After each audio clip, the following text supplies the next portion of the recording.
queridos irmãos, queridas irmãs, na alegria de celebrarmos este tempo pascal, já no 5º domingo da Páscoa, nós nos reforçamos na fé e na esperança que vem do Cristo ressuscitado. De fato, se já estamos no 5º domingo, é porque logo daqui a 15 dias já é a festa da Ascensão do Senhor e depois a festa de Pentecostes, que por sinal celebraremos com toda a igreja, sem dúvida, a festa de Pentecostes, mas aquela celebração e aquela festividade que aqui em Mogi das Cruzes é realizada há 400 anos de modo muito maior, muito mais grandioso, com dezenas de milhares de pessoas participando. Este ano vai ser diferente. Nós vamos realizar esta festa em 2 anos, porque a liturgia do Pentecostes, sim, também a novena vamos fazer de modo privado, como estamos fazendo, algumas alvoradas, mas aquela grande quermesse, aquelas grandes manifestações culturais, folclóricas, isso vai ficar para o ano que vem, com os mesmos festeiros deste ano. Então vamos dizer que realizaremos a festa em 2 anos. Mas voltando ao nosso caso, estamos no tempo pascal, celebrando a ressurreição do Senhor. O Cristo hoje começa o Evangelho com uma palavra de alento, uma palavra de conforto, e quem é que não precisa? Começar pelas mães, cujo dia celebramos, recordando também as mães que sofrem, as mães, e recordando os filhos que sofrem pelas mães falecidas e as mães que sofrem por filhos falecidos, enfim. Quem que não precisa desta palavra de consolo que vem do Senhor, quando Ele diz: não se perturbe o vosso coração. Na casa do meu Pai há muitas moradas. Eu vou preparar para vós um lugar, a fim de que onde eu estiver, estejais vós também. Eu vou para o Pai.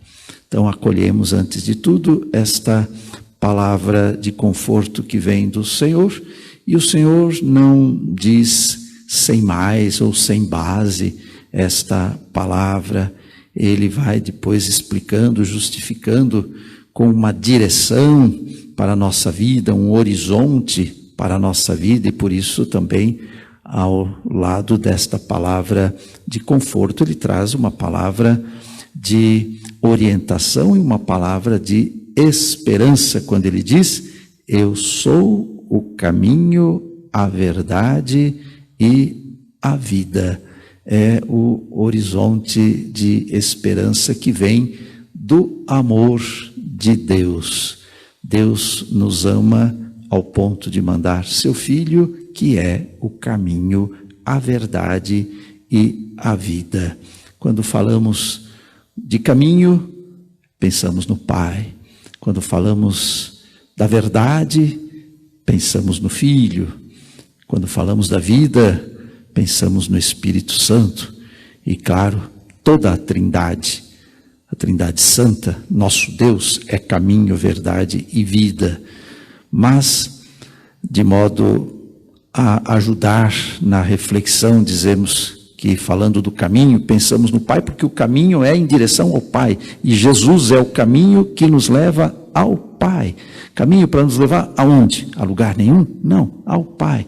Nós viemos do Pai, somos frutos do amor do Pai, e somos encaminhados nesta vida e para a vida eterna ao Pai, um retorno feliz, amoroso ao Pai, caminho que nos leva ao Pai. Verdade, Ele é a verdade, porque a verdade de Deus é proclamada, é anunciada, e quem a anuncia é o próprio Cristo.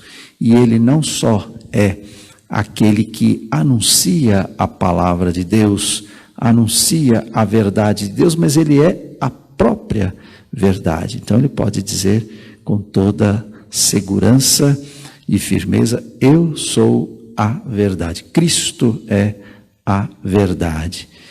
E Cristo disse: eu sou o caminho, a verdade e a vida. E eu dizia que quando falamos da vida, também ligamos e pensamos na presença do Espírito Santo, porque o Espírito Santo é o Espírito do amor de Deus e, portanto, é o Espírito de vida e o Espírito da vida e o Espírito que nos dá a vida. Quando nada existia antes da criação, Deus existia na sua plenitude trinitária e o Espírito de Deus existia e pairava sobre o nada. E a partir da palavra, da ordem de Deus, o Espírito dá a vida aos seres da natureza e aos seres humanos. Portanto, a vida de Deus é pessoa do Espírito Santo de Deus. Eu sou o caminho, a verdade e a vida. É a Trindade presente que nos ama e que nos dá a vida. E assim nós passamos neste evangelho tão bonito que sempre ouvimos, que é também conhecido: eu vou preparar-vos um lugar, na casa do meu Pai há muitas moradas, não se perturbe o vosso coração, eu sou o caminho, a verdade e a vida. Mas esse evangelho também traz uma mensagem que fortalece ou que nos interpela a sermos mais fortes na fé. Quando Cristo diz: credes em Deus, crede em mim também. Veja que há uma diferença. A primeira é uma afirmação: vós credes em Deus. A segunda é um imperativo, é um apelo: crede em mim também. Pois bem, quem crê no Pai não crê no Filho? Nem sempre. Aqueles que cercavam, para nós é pacífico, porque a nossa fé é a fé cristã, é a fé que tem como base o Filho de Deus morto e ressuscitado, vivo. É em nome dele que nos reunimos. Por isso, quando dizemos que celebramos o dia do Senhor, é o dia da ressurreição do Senhor. Mas aqueles que rodeavam o Cristo, entre aqueles havia, sobretudo as autoridades religiosas, os que aceitavam a Deus, mas não aceitavam o Filho de Deus. E por isso diziam: nós somos filhos de Abraão, nós seguimos a lei de Moisés. E Cristo diz: eu sou antes de Abraão e eu vim para dar cumprimento à lei de Moisés. Portanto, vós credes em Deus, crede em mim também.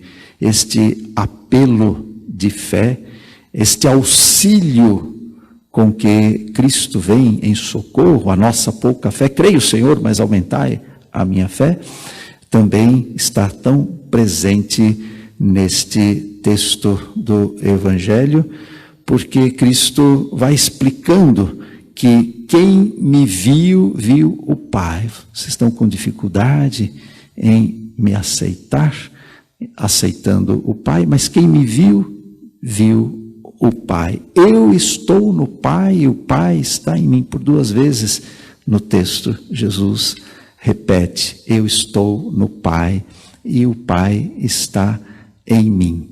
Portanto, a palavra de Deus hoje nos auxilia a renovar a nossa fé no Deus vivo, no Deus que é Pai, no Deus que é Filho, no Deus que é Espírito Santo, e também a fé na igreja, porque a continuação da obra do Cristo se dá na igreja e através da igreja. Esta é a nossa missão. E ele vai dizer: quem acredita em mim fará as obras que eu faço. Que obras são essas? As obras do Pai. E as fará ainda maiores. Cristo realiza as obras do Pai, a igreja realiza as obras do Filho.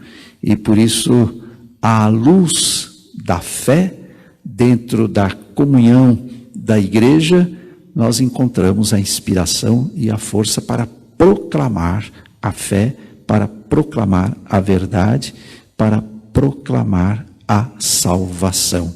A fé que leva ao conhecimento.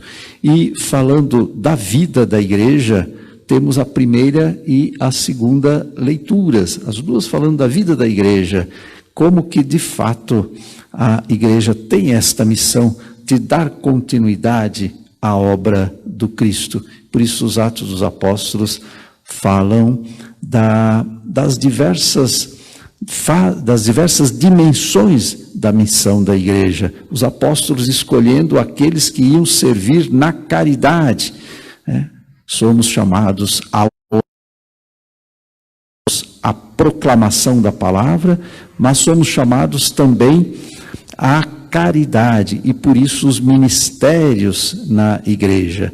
Fé em Deus Pai, fé no Cristo, fé na igreja e fé nos carismas da igreja, nos ministros da igreja. Eles escolhem lá na primeira leitura dos Atos dos Apóstolos, escolhem os primeiros diáconos, fé também nos ministros, os ministros ordenados e nos carismas todos da igreja, porque como disse São Pedro na segunda leitura, somos pedras vivas de um grande edifício espiritual, do qual Cristo é a pedra fundamental. Povo eleito, raça escolhida, nação santa, sacerdócio real. Tudo isso é a riqueza da vida da igreja, da sua missão, sobretudo porque não é qualquer missão, mas é a missão de atualizar a presença do Cristo ressuscitado, caminho, verdade e vida. Amém.